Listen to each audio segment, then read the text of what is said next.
Hi guys! I-share ko kung paano gumawa ng lemon blueberry cake.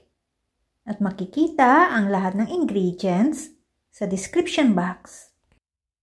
Sa pag-umpisa ay maglagay ng vanilla extract at sugar sa prep glass o mixing bowl na may butter.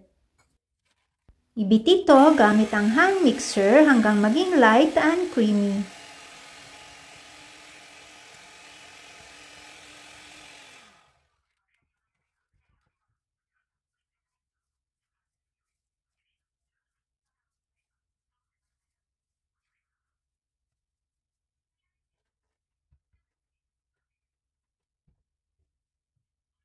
Ilagay ang itlog at ibit ulit ito ng 1 minuto.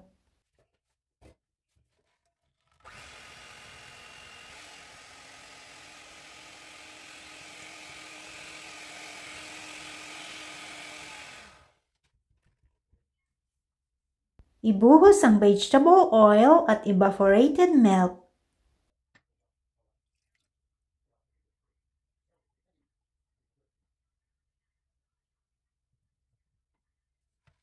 Muli itong ibit ng 1 minuto.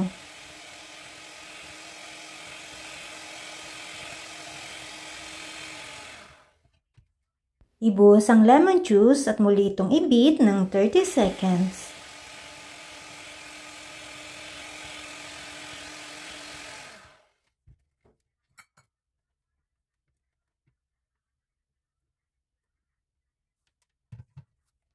I-mix ito bago ilagay ang dry ingredients.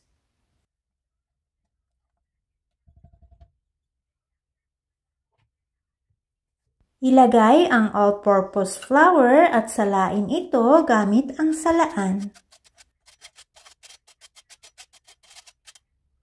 Pagkatapos itong salain ay ilagay ang baking powder at i-mix ito hanggang mawala ang mga buo-buong harina. Pero wag po itong i-overmix. And after mixing, ay iset aside muna ito. Sa gagamiting baking pan o silicone mold ay magpahid ng butter.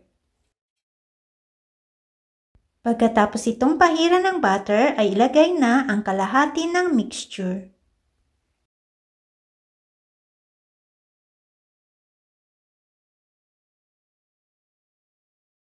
Pagkatapos ilagay ang kalahati ng mixture ay pantayin ito sa kailagay ang blueberries.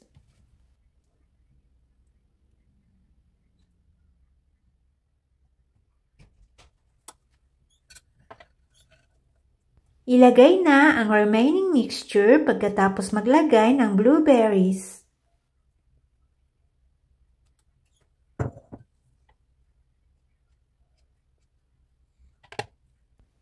Pantayin ulit ang mixture, saka maglagay ng blueberries sa ibabaw nito.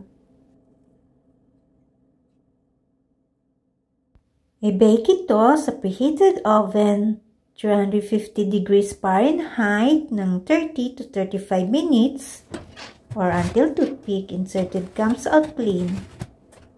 And after baking, remove from oven and let it cool. Sa prep glass na may powdered sugar, ay ilagay ang lemon juice at i-mix ito hanggang ma-dissolve ang sugar. And after mixing, ay ilagay sa piping bag at ikat ang tip nito. I-drizzle ang glaze mixture sa ibabaw ng cake.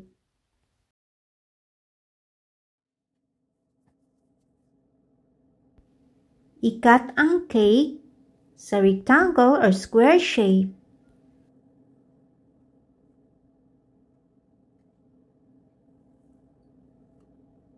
And after cutting, ay pwede po itong ilagay sa cake container o plastic container pag gusto niyo po itong pang-business. Pagkatapos maglagay ng cake sa container ay takpan ito at pwedeng maglagay ng sticker para mas maganda po ang presentation nito.